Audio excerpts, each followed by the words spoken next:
자, 이번 이야기는 시청자 바롤로님께서 찾아와 주셨습니다. 오늘 해주실 이야기 굉장히 섬뜩할 것 같습니다. 바로 만나보도록 할게요. 네, 여보세요. 바롤로님. 아, 네, 안녕하세요. 왜 이렇게 오랜만에 뵙는 것 같은 그런 느낌이 드네요. 오랜만에 뵙습니다. 잘 지내셨나요? 네네, 잘 지냈습니다. 네, 아이고, 그래도 오늘 이렇게 시간 내주셔서 다시 한번 너무너무 감사드립니다. 감사합니다. 네. 자, 일단은 바롤로님 저번에 정말 또 굉장히 기묘한 이야기까지 들고 오셨었는데. 네. 오늘은 좀 다른 사람이 무서울 것 같아요, 보니까. 네, 그렇죠. 이게 어떤 이야기일지는 들어봐야 알겠다라는 생각밖에 안 들더라고요, 저는. 네. 네, 알겠습니다. 그러면 바로 출발을 해보도록 하겠습니다. 렛츠고! 길이십니다. 바롤로예요.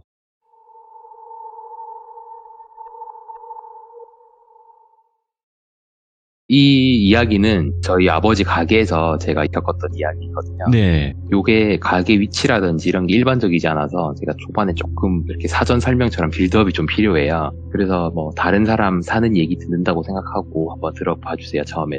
지금은 아버지 은퇴하고 쉬고 계시지만 당시 가게가 부산역에서 예전에 딱 내리면 보이는 지금 차이나타운이라고 아시는 분들 아실 텐데 거기가 한 90년대 말 2000년대 초중반 이럴 때는 텍사스 거리였어요, 원래. 그래서 이 이야기가 있는 시점은 지금이랑 그 동네가 분위기가 좀 많이 달라요. 지금은 가보면은 그냥 백인이 많이 돌아다니는 차이나타운 느낌인데 예. 그 동네가 그때 당시에는 슬라브족 러시아, 그러니까 백인 러시아계, 네. 그리고 러시아계 교포, 크게 보면 범러시아계가 절반이고 중국이랑 다른 동남아시아 쪽 분들이 일하러 오신 분들 이렇게 절반이 유동인구로 이루어져 있고 그 교포 2세들 이런 분들이 장사도 하시고 한국인들은 저희 아버지처럼 장사하시는 분들이 거기 있으셨죠. 예. 근데 그 텍사스 거리라는 게 부산항이 지금보다 엄청 활발했어요. 그때만 해도 인천이 제2의 항구고 부산이 제1의 항구를 감히 빼앗길 수 있겠는가? 인천이 뺏을 수 있을까? 이런 얘기를 할 때였거든요. 예. 그래서 거기는 러시아 선원들이 간만에 땅 밟는 곳이고 부산항이 미군이 잠시 정박할 때도 찾는 곳이고 그리고 그때 당시에는 은행 어플 같은 게 없었어요. 그래서 국가에서 허락한 개인 영업 환전소 이런 게 막 있었고 그리고 거기가 한국산 가죽이랑 메이드 인 코리아 장난감이랑 주전부리 같은 걸 팔고 러시아식 빵과 식재료 같은 걸 팔았어요. 선원들이 다 파는 거. 저희 아버지가 당시에 무역회사를 다니시다가 그만두시고 장사를 하신 거라서 무역회사 사람들 배 태우면서 알게 된 외국인들이 원하는 물품 같은 걸 아시니까 그걸 기반으로 해서 거기서 그만두시고 한국산 장난감이랑 가죽 잠바, 배에서 인기 막 터지는 한국산 전기장판 그런 게 필수품이라고 하더라고요, 선원들한테는. 그런 걸 포함해서 자파를 파신 거죠. 그래서 메이드 인 코리아 안 적혀 있었으면 그때 당시에 안 사갔어요. OEM 이런 개념이 없었고 예를 들어서 그때 당시에는 주식회사 손오공에서 만든 이런 장난감이라도 밑에 막 뒤져가지고 메이드 인 차이나 써있으면 안 사갔어요, 선원들이. 그래서 간만에 딱 배에서 내려가지고 월급을 미국 달러로 받으니까 러시아 선원들과 타국 선원들 이런 분들이 자기 고향 자녀들, 조카들 부모님 사주려고 한국산 물품을 엄청 많이 찾았었어요, 그 당시. 한국 제조업이 유명했으니까. 근데 최근에 부산 놀러 가신 분들 중에서 여기 텍사스 거리를 보면은 현재는 지금 차이나타운이 있죠? 가보신 분들은 한국인들도 많은데 하실 것 같아요. 근데 거기가 시청인가 구청인가 거기서 너무 분위기가 어둡다고 장사를 몇 달 막고 대대적으로 한번 거리를 수리를 해줬었어요. 간판 디자인 통일시키고 차이나타운 딱 걸어놓고 텍사스 거리는 좀 없어진 거죠. 분위기도 되게 밝아지고 20대, 30대 이런 한국인들 젊은 분들도 계시고 제가 어렸을 때만 해도 지금도 아마 거기 그럴 거예요. 밤 9시부터는 청소년 출입 금지 구역이에요. 그래서 저녁 10시 되면 홍등가일 거예요. 아직도 출입 금지 구역도 맞을 거고. 한 가지 일화를 말씀드리면 저희 아버지 가게 앞에 밤 한 9시쯤 되면 할머니들이 노닥노닥 계셨어요.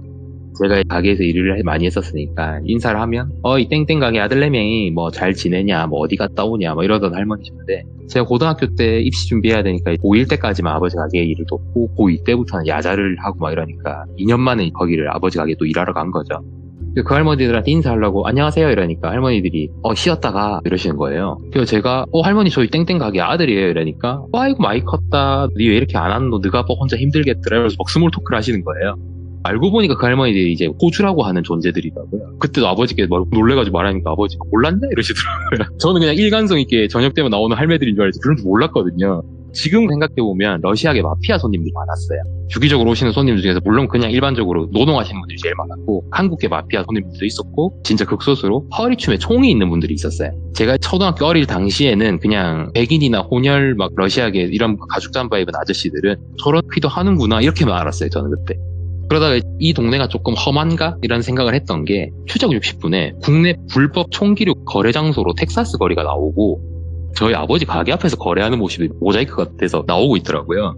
제가 그때 고등학교 1학년인가 2학년인가 그랬는데 그때 막 저희 아버지한테 전화해가지고 아빠 오늘 좀 빨리 퇴근해라. 왜 그러는데 이렇게 된 거예요.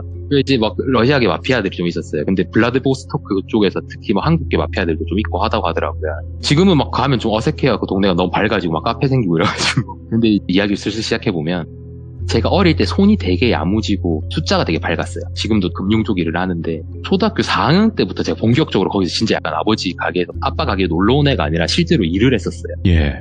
물론 친구들이랑 막 농구도 하기도 하고 PC방 가기도 하고 했지만 일주일에 적어도 3번 이상은 가게에서 일을 하고 아버지랑 밤 11시쯤 퇴근하고 막 이랬었어요. 그러니까 그때 당시에 막 물건 같은 걸 떼면 아저씨들이 저 혼자 있을 때 오시면 운송업자들 중에서 좀 질 나쁜 분들이 계세요. 네. 그래서 막 돈을 좀 틀리게 많이 주길 바래서 값을 치르려고 돈 세고 있으면 막 뭐라 갑자기 화를 내면서 닥달을 하고 이래도 제가 딱 쌩까고 그냥 돈을 정확하게 세서 넘겨주고 그랬거든요. 예. 손님이 오면 외국인 손님들도 많고 하면 계산기에다가 달러면 달러, 원하면 원화 가치를 찍어서 보여주고 물건도 팔 때도 있고 할인을 해줄 때도 있고 환전도 제가 막 몇천만 원을 세더라도 돈이 안 틀리고 환전을 해주고 이랬었거든요. 아버지 가게가 조금 잘 되는 편이라서 러시아 통역해주는 교포 직원도 있었고 그 교포 직원이 안 계실 때는 제가 주로 가게를 보고 뭐 이랬었거든요. 순찰 돌던 경찰분들도 밤이 되면 저보다 큰 청소년들도 내쫓았는데 저를 보면 땡땡 가게 아들이네 이러면서 쟤는 종업원이야 웃으시면서 저를 막 조심히 다녀라 이러고 머리 쓰다듬고 경찰분도 지나다니고 그러셨거든요. 그래가지고 저희 아버지도 절대 밖에서 술을 드시는 분도 아니고 제가 결혼하기 전까지 하루도 진짜 말 그대로 하루도 안 쉬고 일을 하셨어요. 그런 삶을 살고 있었는데 이제 제가 초등학교 6학년 때인가 그때 저희 아버지랑 나가서 물건 사갖고 오시고 살 거 아버지 친구분이 학꽁치를 낚아 오셔가지고 그걸 회를 떠서 가게에서 먹고 있었어요. 먹고 있는데 러시아 손님 한 분이 이렇게 들어오시더라고요. 그냥 러시아 사람이에요 딱 봐도. 참고로 저는 그런데 많이 오래 일을 해봐서 저는 백인 중에서 러시아 사람이랑 다른 백인을 구분할 줄 압니다. 이야, 그 구분하는 방법이 있겠죠. 예. 느낌적으로 그냥 알아요. 동양인들이 일본인이랑 한국인을 구분할 줄 알듯이. 그래서 어릴 적부터 백인 다 똑같은데 제가 그쪽은 구분을 하거든요. 되게 마르고 키가 한 170 초중반 러시아 사람 치고는 좀 작았어요. 머리가 갈색 가까운 금발이었고. 근데 그 인기 품목 중에 큰 고릴라 인형 같은 게 있어요. 그 러시아 사람들이 좋아하는 큰 인형 같은 거 자기 자식들 사줄 거라고. 그 인형이 당시에 11만 원이었어요. 한국 돈으로. 그래서 100달러였어요. 왜냐하면 선원들이 달러로 월급을 받으니까 달러 가지고 오면 100달러로 바꿔 팔았어요. 아무튼 비싼 인형이죠. 그거를 하나 쑥 들길래 제가 가격을 알려주려고 했더니 계산을 안 하고 회 먹고 있는 저랑 저희 아버지랑 얼굴을 딱 똑바로 한 번씩 쳐다보더니 그냥 나가는 거예요. 터벅터벅. 그래서 아버지께서 러시아 말로 이렇게 부르니까 걔가 뒤를 딱 돌아보더니 법규를 하는 거예요. 법규를. 가운데 손가락을? 손가락 욕을 딱 하는 거예요. 예. 그래서 저희 그냥 황당했어요. 뭐 무섭다 이런 게 아니라 뭐지? 이러고 아버지가 가서 팔을 이렇게 딱 잡았는데 뭐 이렇게 막 반항을 하거나 밀치거나 이러면 순순히 잡혀요. 욕만 해요. 욕만. 러시아 말인데 욕인 걸 알 수 있었어요. 욕을 막 하길래 저거 욕이다 이래가지고 저는 좀 무서웠거든요. 근데 너무 황당해 하면서 아버지가 밖에서 이모 끓여서 좋을 동네가 아니니까 데리고 와서 가게 앉히고 인형 뺏고 막 한국말로도 욕을 하고 뭐라 한 거예요. 얘가 또 뭘 하나 들고 그냥 나가려고 하는 거예요. 자꾸 도망칠 의지는 또 안 보여요. 그래가지고 제가 어떤 느낌이냐면 러시아 이 아저씨는 저희를 보면서 너네는 경찰 안 불러 이런 느낌이에요. 그래서 이분을 잡아두고 제보고 전화를 하라고 해서 저희 가게에 고용돼 있던 통역하시던 러시아 교포 아주머니를 불렀어요. 퇴근을 좀 하셨지만 그분이 근처서 하셨거든요. 아주머니가 저녁엔 또 술집을 안 하셨어요. 그래가지고 오셨는데 아니 상황을 좀 통역을 해달라. 얘 왜 이러냐 이러면서 하니까 아주머니께서 듣고 이렇게 얘기를 해주고 한 거예요. 왜 너는 가게에 와서 이런 짓을 하느냐. 잡히고 싶어서 안달난 사람처럼. 근데 지금부터 드릴 얘기는 통역 직원분이 야 울지 말고 얘기를 해봐. 왜 이렇게 정신이 나갔어 이렇게 하니까 뭐 남자가 경찰 불러라 뭐 하냐 뭐 이런 얘기였고 아주머니가 왜 그런지 말해라. 안 그러면 여기 돌아다니는 마피아들한테 말할 거다. 그러니까 이 아저씨가 막 약간 당황하시더라고요. 그리고 질서를 찾겠다. 아주머니께서 그때 번역 느낌이 약간 그래서 질서를 찾아야 되니까 한국 경찰이 너를 잡아가서 뭘 하겠냐. 근데 제가 이 얘기를 전달드리는 게 큰 맥락을 통역을 듣고 이해를 한 뒤에 아주머니랑 아버지랑도 얘기하고 저희도 따로 막 얘기하고 그러면서 저희가 기억을 더듬어서 이렇게 이야기가 살이 붙는 거예요. 큰 맥락은 지어낸 얘기가 아닌데 중간중간 과정은 저희가 이랬을 거다라는 걸 더듬어서 말씀드리는 거예요. 좋습니다. 네. 아버지랑도 그때 생각하면서 간만에 통화를 했는데 이분 이름을 똘비라고 할게요. 똘비는 러시아의 블라디보스토크 중에서 마피아가 지배하는 지역에서 태어났어요. 예. 근데 그거는 디폴트 값인 것 같아요. 지금 생각해보면. 그때 당시에 8, 90년대 마피아는 집도 뺏고 죽이고 훔치고 난리도 아니었대요. 그때 당시 러시아가. 근데 이제 돌비의 어머니께서는 그 러시아식 빵이 있어요. 되게 딱딱한 통빵 같은 거. 그거랑 소세지 이런 걸 파는 잡화점을 블라디보스토크에 하셨고, 돌비 아버지는 동네에서 작은 소형 트럭 같은 거, 운송업 같은 걸 하셨대요. 예. 근데 가게 장사도 안 되고 하니까 마피아랑 연주를 대고 싶은 거죠.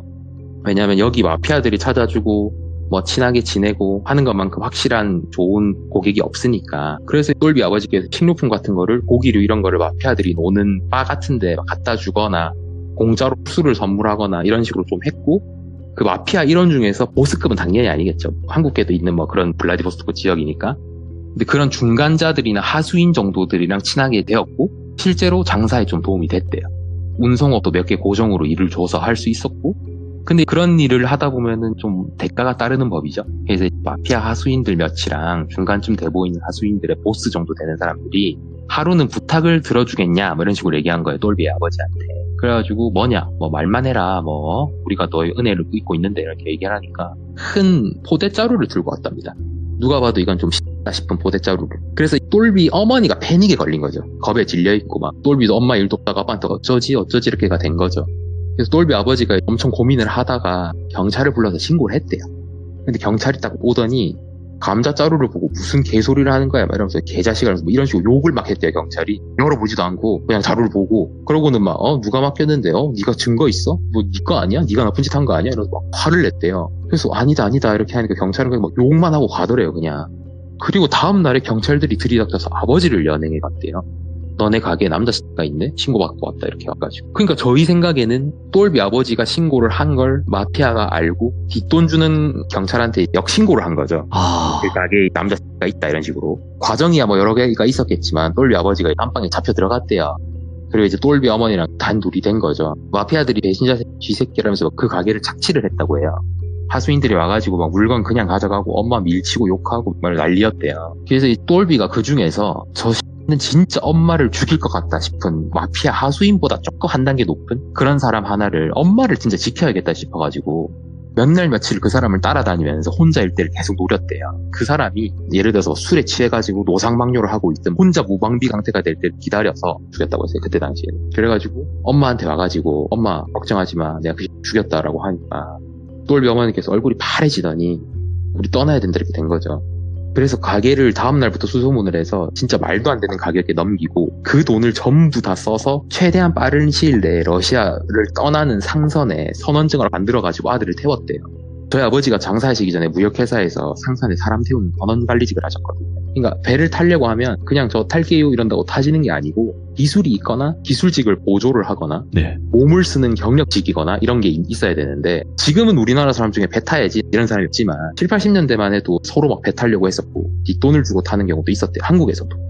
그게 선원 취업 인력 관리소 같은 데 통해서 선원증을 가지고 기술이 있으면은 기관부나 앵커 관리하는 갑판원, 아니면은 뭐 엔진 수리공, 보일러 관리공 이런 걸로 타고, 기술이 없으면은 뭐 보일러 엔진실 청소 잡부 이런 걸로 탄대요. 그리고 한국에서도 외국인 선원을 태우려면 선원증이 있으면 되고, 러시아 관련 회사랑 협약이 되어 있는 뭐 무역회사 이쪽이랑은 한국 배 러시아인도 태울 수 있었대요. 그러니까 아무튼 간에 돌비가 그때 당시에 러시아에서 러시아 배를 타고 도망을 친 거죠. 어머니는 어떻게 됐는지도 모르고 일단 피난길에 오른 거예요.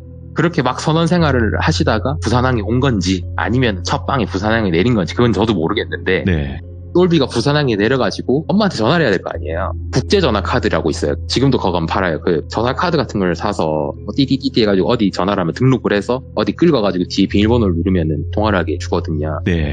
그거를 살라고 텍사스 거리에 왔는데 누가 갑자기 반갑게 욕을 하면서 목에 회드락을 걸고 막 이 새끼 여기서 보니까 반갑다 이렇게 된 거예요.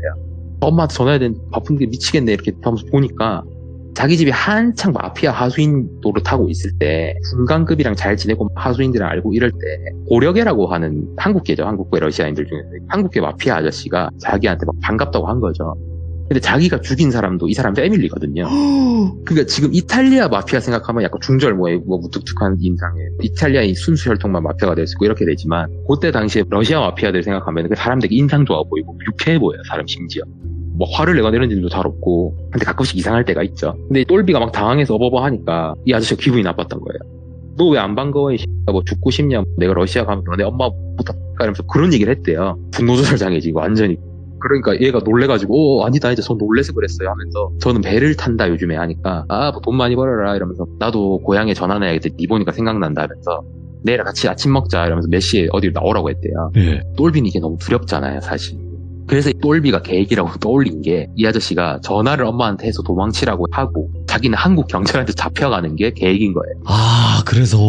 네. 그래서 전화를 할 수 있는 카드를 사서 그때 어머니께서 할머니 댁에 가 있다 뭐 이런 식으로 얘기했었거든요. 그러니까 할머니한테 가 있는데 엄마한테 하고 엄마는 도망갔으니까 나만 경찰 잡혀가면 된다 좀 도와달라 이렇게 된 거죠. 근데 잡히려고 했는데 자꾸 이 영감이랑 뭐 이 애식 요거는 경찰은 안 부르고 계속 뭐 못 알아듣는 한국말만 하고 하니까 속이 터져 있는 거죠. 자기 딴에는. 근데 솔직히 생각해보면 한국 경찰이 러시아 선을 잡아가지고 너 인형 훔치려고 했어 이렇게 해서 연행을 하면 지역 경찰이라고 제가 경찰이라고 해도 뭐 이거 뭐 국제법을 적용해야 됩니까? 아니면 뭐 러시아랑 뭐 범죄인 인도 조약이 있나요? 그게 뭐 범죄라고 볼 수도 있나? 이거는 지금도 모르겠어요. 통역을 뭐 불러야 되는 건지. 결국엔 이런 거예요. 우리 그냥 화해할래 이렇게 될 거잖아요. 결국엔. 그러니까 가게에서 통역하던 그 보 아주머니께서 말씀하시기를 야 너 이거 한국 경찰이 너 깜빡 놓고 안 그런다. 여기 사장님한테 말해서 여기 사장님 배 타는 분을 아니까 요 사장님한테 말해서 배를 타라 이렇게 된 거예요. 저희 아버지께서 인맥 라인이 아직 살아있으니까 그래가지고 막 아버지께서 3일 정도 똘비를 케어한 걸로 제가 기억을 해요. 아버지가 유창하진 않아도 러시아를 좀 하셨거든요. 러시아어를 단어 위주로. 그러니까 뭐 우리 밥을 먹으러 갈래 이게 문장이면 저희 아버지는 밥 이 정도는 하셨어요. 그러니까 러시아로 대충 이렇게 애를 데리고 다닌 거죠. 기억나는 대로 설명드리면 아버지가 밥을 한 끼 사주는데 똘비가 엄청 울었던 기억이 저도 나요. 울면서 먹고 막 그러더라고요. 아버지가 막 어디다 전화를 좀 돌리다가 하루가 끝나고 뭐 남포동 근처 싸구려 여관을 잡아서 애를 재우고 다음날에 저 데리고 같이 부산항으로 가가지고 입에 손가락 넣고 휙 부르는 거 있죠. 휙 부르면 누가 내려와요. 내려와가지고 같이 인사도 하고 얘기를 좀 하다가 제가 정확하게 기억하는 부분이 남포동 쪽으로 가서 그때 남포동 중앙동 이쪽이 해운회사들이 많았거든요. 거기 가서 무슨 최 선장님이 가명이에요. 무슨 최 선장님 이런 분을 만나가지고 또 전화를 어디다 하고 최종적으로 아버지가 똘비한테 야 너 배 내리고 돈 얼마 있어? 약간 이런 식으로 물어본 거예요. 똘비가 뭐 있는 미국 달러 다 꺼내준 거죠. 자기가 월급으로 받은 거. 그 아버지가 이렇게 보시다 진짜 죽겠다. 나 사는 거 힘들어 죽겠는데 얘는 돈도 없고 그러면서 아버지가 진짜 약간 현타가 오셨던 게 저도 막 아버지 짜증이 났던 게 아버지가 막 이제 그냥 죽으라고 내둘 수도 없고 막 그렇게 된 거죠 이제. 저희 아버지도 이제 근데 마음이 안 그러시니까 또 사람이 짠하니까 거기서 자기 돈을 줬어요. 그리고 1,000원증은 있으니까 1,000원증 가지고 취업인력관리소 뭐 거기에 가서 아는 분 통해서 러시아 사람을 태울 수 있는 선박을 최 선장이 갖고 있었던 거죠. 태우기로 하고 그리고 이제 똘비가 저희 텍사스 거리를 되게 불안해서 또 남포동 허름한 데에서 가라고 하고 딱 재우고 아버지께서 쪽지에다가 한글로 주소를 적고 내일 아침에 일어나서 앞에 나가서 손 흔들어 택시 해가지고 요거 보여주고 가라 이렇게 된 거예요.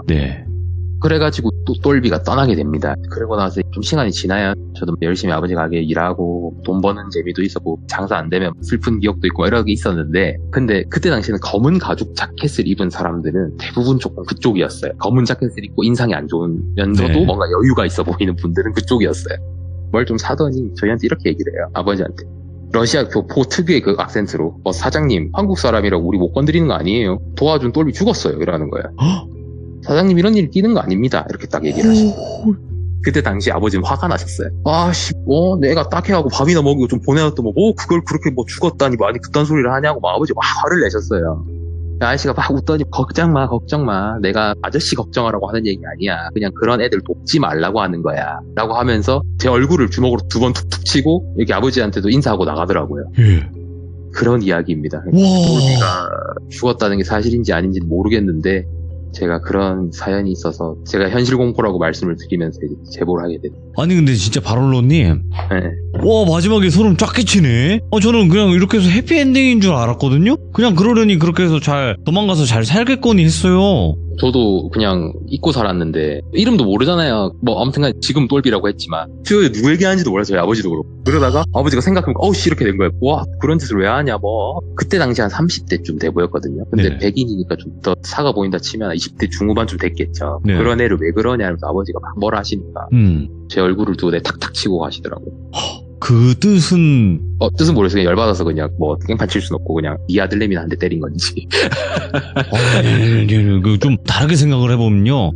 그러니까 그 사람들의 생각으로 한번 얘기해보면 네 아들 조심시켜. 좀 이런 느낌으로 협박을 한 걸 수도 있어요. 근데 너무 이 부산에서 빡세게 산 아저씨한테 안 통했던 거지. 이야. 오 무섭네요. 그러니까 이미 도와준 사람은 이 세상에 없어. 근데 이런 거 끼지 마. 우리 한국 사람도 건드릴 수 있어. 우리나라에서 일어나는 일들로 대입을 해보면 안 돼요, 이런 건. 그쵸. 우리나라 좀 어둠의 세계에 계신 분들도 무섭겠죠, 당연히. 근데 이쪽은 앞뒤가 없는 것 같아가지고. 그쵸. 음. 저도 막 지금 생각해보면 러시아 네. 분들이 그때 당시에 제가 어렸을 때를 떠올려보면 거기서 저희 아버지가 무슨 생각으로 저를 저녁 늦게까지 일을 시켰는지를 잘 모르겠어요.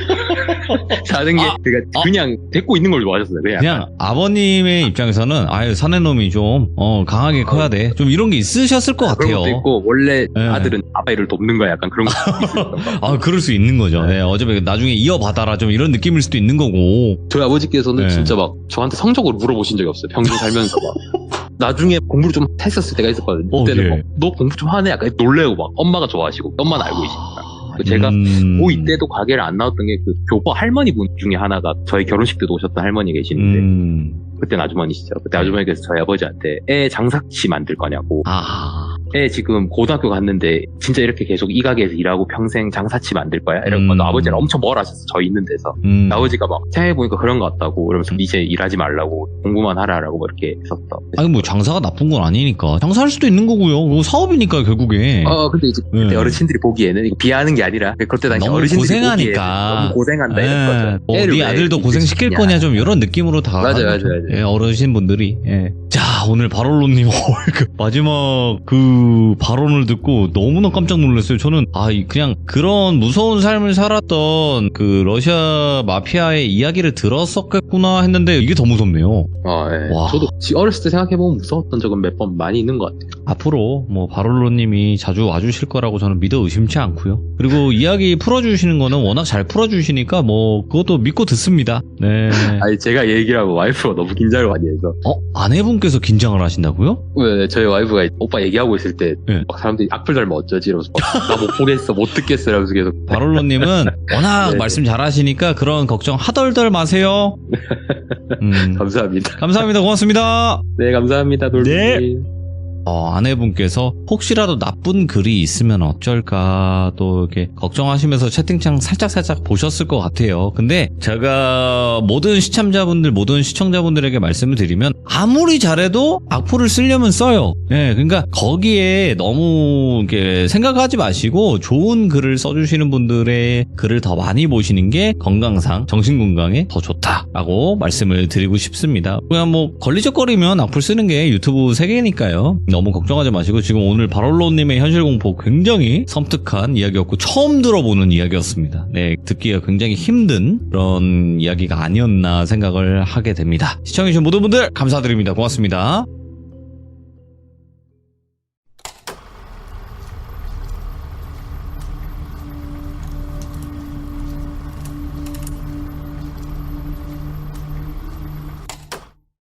자, 이번 이야기는 시청자 바롤로님께서 찾아와 주셨습니다. 오랜만에 찾아와 주셨는데요. 바롤로님 이야기 바로 만나보도록 하겠습니다. 네 여보세요. 바롤로님. 네 안녕하세요. 오랜만이에요. 그동안 많이 바쁘셨죠?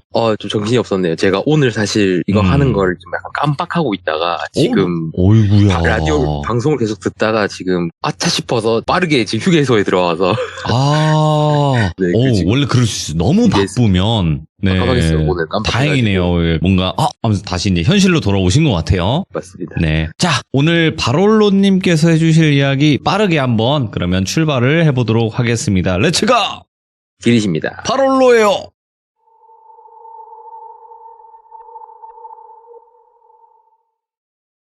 이게 저는 사람을 만나는 걸 좋아하는 선배님 한 분이 네. 국방 관련 쪽에서 일하시는 분에게 들은 이야기라고 티타임 때 말씀해 주신 게 있었어요.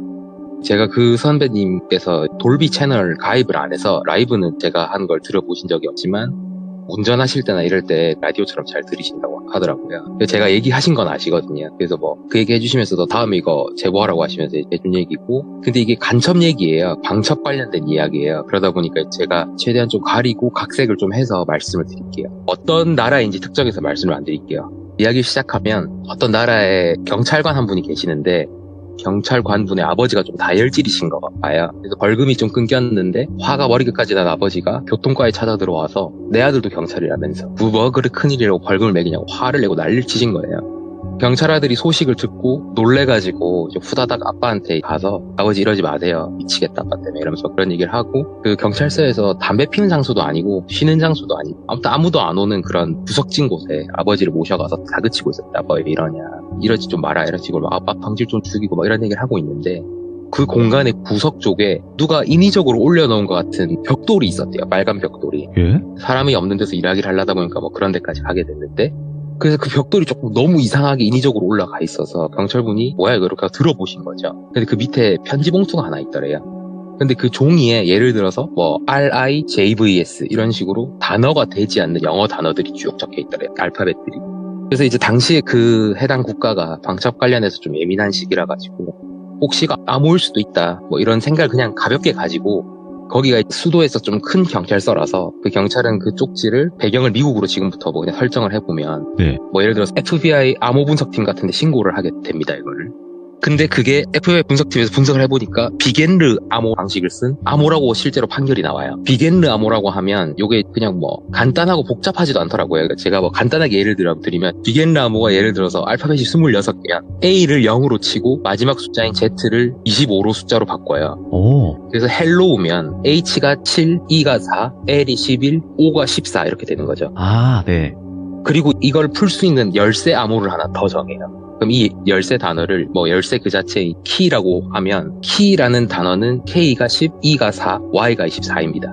그럼 헬로랑 키랑 알파벳 숫자를 막 다 조합을 해서 바꾼 다음에 그러니까 헬로우는 5 알파벳이고 키는 3글자니까 키를 K, E, Y, K, E로 바꾸는 거죠. 그래서 그 숫자별로 번호를 매겨준 다음에 그거 2개를 더하고 네. 그리고 그거를 그 알파벳이 총 26개니까 26개로 26으로 나눈 뒤에 나머지 숫자에 해당하는 그걸로 바꾸면은 자연스럽게 RIJVS라는 암호가 돼요. 헬로우가 RIJVS가 되는 거죠. 아무튼 간에 그런 식으로 적혀있는 메모였고 해당 메모를 해석하면 예를 들면 뭐 버지니아 지역 노퍽의 해군부대 앞에 있는 XX 카페의 트럭 주차장 빨간 기둥 이런 식이었던 거예요. 그러면은 거기 그쪽 트럭 주차장의 빨간 기둥 쪽을 막 뒤지면 쪽지가 또 있는 거예요. 오, 예. 그 해당 쪽지를 발견하면 뭐 나무무늬 쪽지가 봉투에 들어가 있어요. 계속 찾다 보면 이게 해외도 있었대요. 예를 들어서 뭐 지금 주요 부대가 미국으로 설정을 했으니까 뭐 한국 땡땡 지역 군부대 앞 초등학교 2번째 높이 철봉 아래 뭐 이런 식으로 막 적혀 있는 거예요. 그 장소 외에 그때 해군부대 근처에서 찾은 그거는 젬마와 샘이 지옥의 기수를 부를 거고 기수가 올라와서 나팔을 불면 쇠가 녹을 정도의 불이 젬마와 샘을 장작으로 삼아서 피어오른다 뭐 이런 식으로 또 암호가 적혀 있는 거죠. 해석을 하면 성경과 관련된. 오. 근데 이제 그쪽으로 찾아가서 노퍽이라는 지역에서 그걸 찾았으니까 샘과 젬마가 뭔지가 중요해지잖아요. 네. 근데 샘과 젬마 같은 경우에는 그쪽에 노퍽 지역의 간부였던 거예요. 그 해군 기지의 간부였던 거죠. 고위 간부들이었는데 그런데 젬마는 파란 말을 타고 와서 장작이 되고 뭐 샘은 흰 말을 타고 와서 장작이 된다 이런 식으로 적혀 있었는데 기독교 신앙에서 흰 말은 질병이라는 형상어가 돼서 타고 나오고 푸른 말은 죽음 그 자체가 타는 말이라고 되어 있대요. 기독교 신앙에. 네. 근데 이제 반대로 샘이라는 사람이 질병의 말을 타고 나온다 이런 식으로 적혀 있는데 심장마비로 돌아가셨대요. 네. 젬마라는 사람은 급성적인 질환으로 병에 걸려서 투병 끝에 얼마 전에 뭐 돌아가셨다 이렇게 된 거예요. 그쪽 지역에서 조사를 해보니까. 조사하는 사람들 입장에서는 그럼 이게 혹시 진짜로 외부 개입이 있는 거고 네. 그것 때문에 더욱 뭔가 수사에 박차를 가하게 되는 계기가 돼버린 거예요. 그러다가 어떤 지역의 군부대 앞에 있는 카페에서 처음으로 한 노인분이 목격자가 나와요. 그 봉투가 거기 갔다 온 사람의 어떤 실루엣을 안다는 거예요. 그래서 조사관들이 근처에 있던 카페에서 더 많은 조사를 막 했어요. 확실하게 기억에 의존하는 할아버지 말에만 의존할 수 없으니까 그쪽에 좀 더 본 사람이 없는지 막 확인을 한 거죠. 뭐 카페 직원들의 증언도 들어보고 근데 뚜렷한 증거는 안 나와. We were in love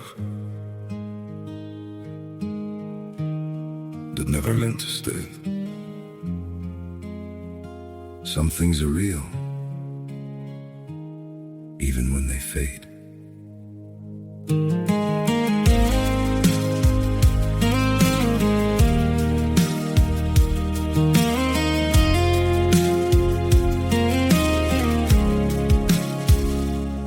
I used to think if we kept holding on, we could bend the truth somehow. But love can't fight what's pulling us apart, and it's breaking us down now. Your hand,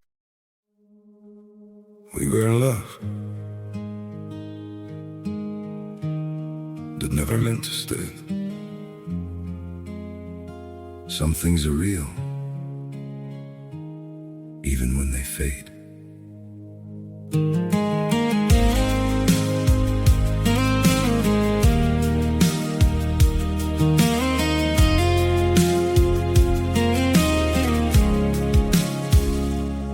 I used to think if we kept holding on, we could bend the truth somehow. But love can't fight what's pulling us apart, and it's breaking us down now.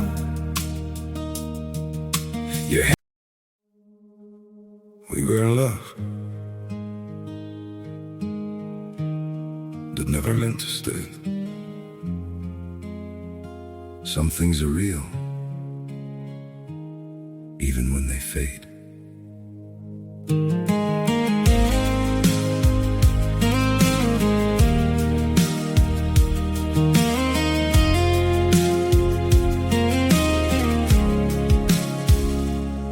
I used to think if we kept holding on, we could bend the truth somehow. But love can't fight what's pulling us apart. Yeah.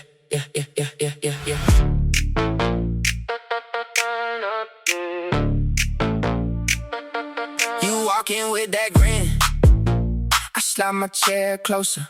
One black coffee, one sweet latte. Your laugh makes the room tilt. You trace circles on the rim. I watch your rings in the phone. Small talk turns to a spark and I forget my phone. Tap, tap on the cup, your foot keeps time. We don't need a crowd, just your hand in mine. Cafe dates, stay a little longer. Cafe dates, sugar makes it stronger.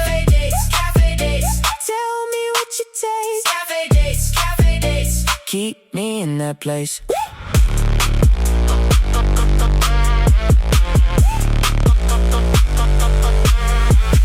Napkins full of half-made plans, 2 spoons, 1 shared plate. You steal the last bite slow, like you know I can't complain. Steam on your glasses, sun on the window frame. You say my name soft and the whole room changes. Tap, tap on the cup, your foot keeps time. We don't need a crowd, just your hand in mine. Cafe dates, stay a little longer. Cafe dates, sugar makes it stronger. Cafe dates, tell me what you taste. Cafe dates, keep me in that place.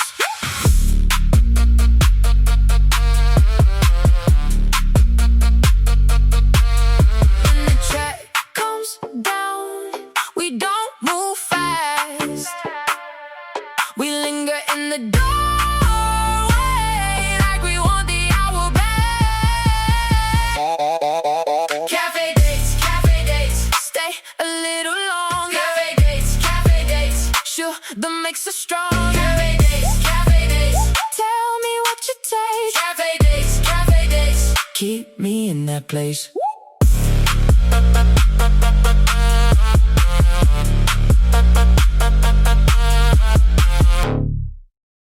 가서 그 노인분의 말을 대상으로 근거로 해서 대상을 좁혀가는데, 몇 주 전에 목화 개군기지 앞에 있는 카페에 여자분이 앉아있는데 활기가 굉장히 있는 카페라서 좀 티가 났대요.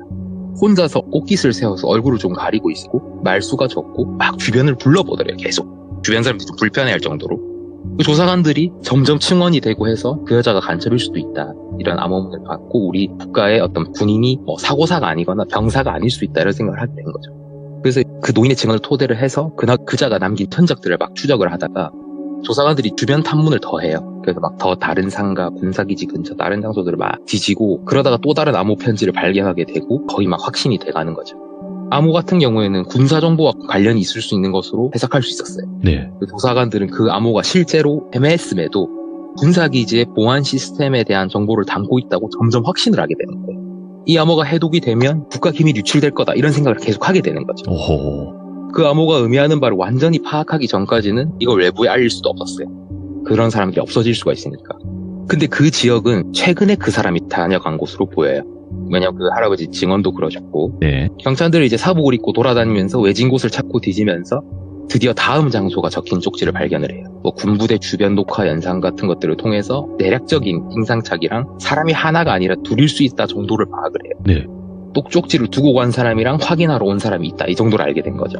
그래서 다음 장소로 가요. 다음 장소를 찾았으니까 다음 장소로 가는데 사복 조사관들이 조사를 뭐 연인처럼 걸어다니거나 뭐 배달부인 척을 하거나 동네 주민들처럼 변장을 해서 거동수상자를 찾기 시작했대요.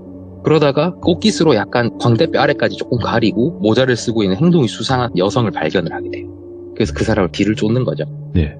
A팀 2명이 그 뒤를 쫓다가 더 이상 가면 들키겠다 싶어 B팀이 옆에서 새로 투입이 되고 이런 식으로 그 사람 동선을 쫓아요.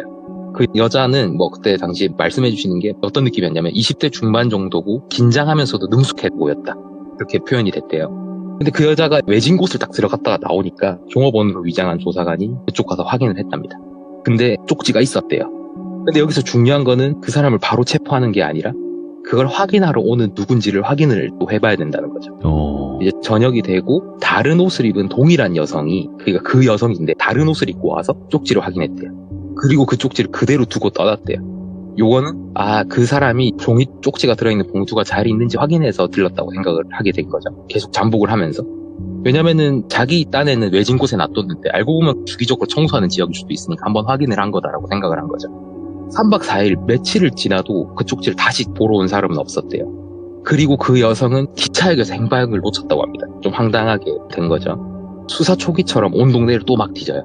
뒤져서 다른 쪽지를 찾아내고 그 찾아낸 쪽지에 장소가 적혀있게 기도를 해야 되는 거예요. 지금 또 그 사람 쫓아가야 되니까. 분위기가 최악이고 막 역에서 여성을 놓친 조사관이 징계를 받기까지 했다고 합니다.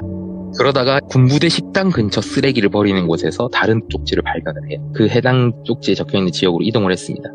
다행히 해외는 아니었고 해당 여성은 어렵지 않게 이번에 찾아내서 한 번 더 미행을 했다고 해요. 이번에는 잡자가 목표가 돼서. 그러다가 여성이 쪽지를 두고 저녁에 다른 여성이 왔어요. 이번에는 다른 사람 같았대요. 머리카락 색깔까지 달랐기 때문에. 조사관들이 조용히 가서 체포를 해요. 누가 이 장면을 지켜볼 수도 있으니까. 근데 잡고 보니까 그 사람이 가발을 쓴 동일 인물이었어요. 그러니까 이걸 확인하려고 변장까지 하고 다시 방문을 한 거예요. 잘 있는지, 누가 치운 건 아닌지. 무조건 저녁에 확인을 한번 해보는 거라고 조사관들은 판단을 했어요. 그래서 한 명 체포에 아쉽지만 만족을 했고, 체포에 그 여성분이 순순하게 응하지 않았대요. 핸드백에서 뭔가를 꺼내서 독약 같은 걸 꺼내서 마시려는 걸 제지를 하고 다행히 생포를 해서 용의자를 체포했고 조사를 시작했대요. 당시에는 미국도 동일했다고 여러 가지 일들을 들어봤었는데 인권보다는 방첩이 우선이었대요. 약간 공식적이지 않은 강력한 조사를 받았다고 합니다. 그렇게 유추가 된다고 해요. 그 결과로 여성이 어떻게 지령을 받는지 실토를 받았습니다. 이제부터 실토 내용이 나오는데 새벽에 라디오를 켜서 나오는 클래식 같은 음악, 그리고 DJ가 읽어주는 사연, 그리고 중간에 듣는 음악에서의 박자, 심지어 음표의 개수, 그리고 노래의 출시 연도, 뭐 사연자의 이름, DJ의 생일, 방송 시간, 광고의 길이, 이런 것까지 무수한 정보를 막 쏟아내더래요. 그 영화 이중간첩에 그런 게 나오죠. 그래요? 저 못 봤어요. 나와요. 그런 무수한 정보를 쏟아내요. 근데 이게 이런 식으로 지령이 나오면 결국에는 이 사람이 거짓말을 하는 거예요. 말이 안 되잖아요. 이게 실제로 이렇다면 국가 전체적으로 손볼 게 한두 가지가 아닌 거죠. 어디서부터 연결돼 있는 건지, 뭐 방송국들이 개입을 한 건지, 머리가 너무 복잡해지는 거예요. 그래서 여기서 심리 상담사들을 여기 투입을 했다고 해요. 이 간첩 행위 용의자가 과잉 정보를 제공해서 수사에 혼선을 주는 것 같으니까 실제 정보를 가려내라는 거죠. 그래서 조사관들이 아니라 실제 의사들이 투입이 되고 정신감정이라면 최고의 전문가들이 팀을 이루어서 일을 했다고 합니다. 이게 결과가 되게 충격적이었어요. 결론부터 말하면 해당 여성은 간첩이 아닙니다. 여성은 본인이 간첩이라고 생각을 한 거예요. 사건이 발달이 어떻게 되냐면 이 여성은 심리상담 결과 어릴 적 부유하고 행복한 가정에서 살았어요. 심리상담도 아니죠. 얘기를 들어본 결과 부유하고 행복한 가정에서 살았는데 부모의 금슬이 너무 좋아서 딸인 본인이 질투를 할 정도였대요. 아버지는 너무 다정다감하고 어머니는 사랑을 막 베풀고 특히 어머니는 아버지에게 막 장난치듯이 간첩이라고 놀렸대요. 그 이유가 뭐냐면 당시 라디오가 보급이 잘 되기도 했고 새벽에 가끔 이상한 주파수가 잡히는 일이 허다했고 내용이 이상할 때도 있었대요. 네. 아버지는 습관처럼 새벽 3, 4시 이럴 때 잠에서 깨서 자기 서재로 들어가서 라디오를 계속 들어왔던 거예요. 어머니는 새벽에 남편이 없어져서 너무 사랑하는 남편이 없어지니까 어디 갔나 보면 서재에 가서 라디오를 듣고 있으니까 그걸로 장난을 치신 거죠. 당신 결혼하고 나서 새벽에 라디오 계속 듣는데 뭔가 있는 거 아니야? 이런 식으로 얘기하는 거예요. 장난으로. 당신 이상해. 뭐 장도 당신이 보고 산책도 맨날 길게 하고 뭔가 있는 거 아니야? 뭐 장난친 거예요. 어린 딸도 이제 엄마가 그렇게 얘기하고 너무 화목한 가정이다 보니까 아버지한테 처음으로 장난으로 들었을 거예요. 그래서 아빠 간첩이야? 뭐 이런 식으로 물어보면 아버지가 장난치듯이 쉿 비밀이다 이런 식으로 그냥 웃으면서 대화가 오간 거죠. 그러다가 뭐 딸이 새벽에 깨서 화장실을 뭐 가다가 아버지 서재에서 들리는 뭐 노랫소리, 라디오 소리 이런 거 듣기도 했다. 근데 그러다가 아버지께서 병으로 갑작스럽게 돌아가시게 됩니다. 여기서 어머니 반응이 되게 안타깝고 슬픈데 아버지가 돌아가시니까 삶의 목표이자 의미가 없어진 것처럼 이렇게 생각이 되셨고 네. 딸을 친가에 맡긴다는 유서를 남기고 스스로 생을 마감을 하세요. 이 충격 속에서 이 소년은 부모가 돌아가신 게 아니라 아버지가 간첩이기 때문에 조국에 돌아갔다고 생각을 해요. 어머니는 아버지가 너무 사랑했기 때문에 따라갔다고 생각을 하는 거예요. 아버지가 급격하게 몸이 안 좋아지셨을 때 어머니가 무너져 내리게 되고 어머니 상태까지 너무 안 좋으니까 일가 친척들이 어린 아이가 이런 걸 보면 너무나 좀 지칠까봐 너무 이렇게 정신적인 충격이 클까봐 그런 모습을 좀 잘 못 보게 가렸다고 해요. 할아버지네 가 있자 뭐 이런 식으로 했던 거죠. 어머니가 딸을 돌볼 생각도 없이 아버지한테 아버지가 돌아가실까봐 막 전전긍긍하는 모습이 좀 애한테 안 좋을 수도 있으니까 그러니까 적절한 과정을 거치지 못하고 아버지가 돌아가셨는데 어머니가 심지어 돌아가셨을 때는 더욱더 죽은 모습이 안 좋으니까 더더욱 일가 친척들이 시신도 못 보게 하고 아이를 위해서 좀 눈을 가려줬다 이런 느낌이었어요. 아이 충격을 고려해서 장례식에서도 아이는 좀 제외를 지키고 적절한 이별의 과정을 거치지 못하게 한 거죠. 부모님이랑 살 때 애가 뭐 워낙 슬프고 이런 것들을 거쳐왔으니까 우리 아빠 간첩이고 그래서 지금 아직 살아있을까요? 그치 이렇게 물어보면 그걸 마음 아프게 드는 조부모가 아이고 그래 아가 비밀이다 너네 아빠는 사실 간첩이고 살아있다 이렇게 말을 한 거예요. 예. 근데 그 말은 사실 우리 땡땡이 마음속에 살아있지 이런 마음이 셨겠지만 이 애는 그걸 있는 그대로 워딩대로 받아들여버린 거죠. 그래서 막 새벽에 라디오에 나오는 무수한 정보 음악 이런 것들을 막 자의적으로 해석하기 시작한 거예요. 이거는 위도다, 이건 경도다, 이거는 누구 사람의 이름이다, 이거는 뭐 어떤 상황인 것이다 이런 식으로 막 마음대로 막 해석을 해버린 거예요. 첩보원이 되기 위해서 이 사람은 책도 찾아봤다 그러고 암호도 익히고 영화 같은 것도 막 봤다고 해요. 이게 점점 정신이 이상의 형태로 커져가게 되니까 본인이 작성한 쪽지와 봉투를 또 다른 자신이 확인한 뒤 다음 작소로 자기가 가는 거예요. 이런 이상한 인격 분열 같은 모습까지 막 보이게 된 거죠. 예. 아까 말씀드렸던 샘과 젬마는 안타깝게 그냥 외부 요인으로 거기 적힌 거랑 말의 색깔이 바뀌었잖아요. 색깔이 바뀐 게 아니고 그냥 그분들은 안타깝지만 외부 요인으로 돌아가신 거예요. 심장마비, 뭐 질병으로 돌아가신 거예요. 근데 그걸 또 어떻게 보면은 조사관들이 이거는 간첩의 행위다라고 생각을 했기 때문에 예. 그 틀에 갇혀 있었기 때문에 오히려 과대 해석을 계속 해나가는 거죠. 이 소녀가 커서 독립한 성인이 돼서는 남은 가족들 입장에서는 부유한 집안의 딸이었고 남겨진 유산도 있고 할아버지 할머니도 잘 살았으니까 세계 곳곳, 동네 곳곳, 나라 곳곳을 여행하면서 마음을 달래는 아직 어린 여성이 된 거지만 그 여성분은 스스로 간첩이 돼버린 거예요. 그래서 이 얘기를 해주신 분은 국방 관련 일을 하시는 분이라 말씀드렸는데 이분은 국방 관련 기관에서 심리 상담을 담당하는 박사님이에요. 예. 그래서 이 이야기를 사례처럼 제자들을 가르칠 때 이렇게 얘기를 해주시기도 하고 본인도 들으신 얘기고 말씀해 주시는데 합리적인 증거와 합리적인 흐름이 있더라도 정황 증거가 있더라도 정신 상담이 좀 우선시 되어야 되는 그런 이유 중에 하나라고 이렇게 말씀을 하신다고 하더라고요. 야. 우리가 또 살아가다 보면 뭐 사랑하는 사람이 떠나면 상처가 되고 맞아. 아이를 위한 행동을 하고 생각했던 것들이 어쩌면 좀 적절하게 한 아이에 좋은 영향을 끼치지 못할 수 있으니까 그런 이야기를 좀 제가 들은 게 있어서 한번 가져와 봤습니다. 근데 진짜 듣기 힘든 이야기죠. 이것도 오늘 바롤로님께서 와 이거 굉장히 어려운 내용인데도 불구하고 전달을 너무나 잘해주셔가지고 저희가 다행이네. 어렵지 않게 들었어요. 다행입니다. 왜냐면 저도 그 영화나 이런 쪽에 이제 간첩 영화나 이런 거 많이 보거든요. 그래서 아까도 그 암호나 아니면 지령 떨어질 때 그 라디오에서 뭐 DJ가 얘기하고 음표 이런 걸로 해석하는 거 그게 이중간첩이라는 영화에 나와요. 그게 저는 그 영화를 인생 영화 중에 하나로 또 꼽고 있기 때문에 꼭 한번 그런 거 좋아하시면 꼭 보시길 바라겠습니다. 아무튼 네. 오늘 바롤로님 너무너무 감사합니다. 고맙습니다. 감사합니다. 네.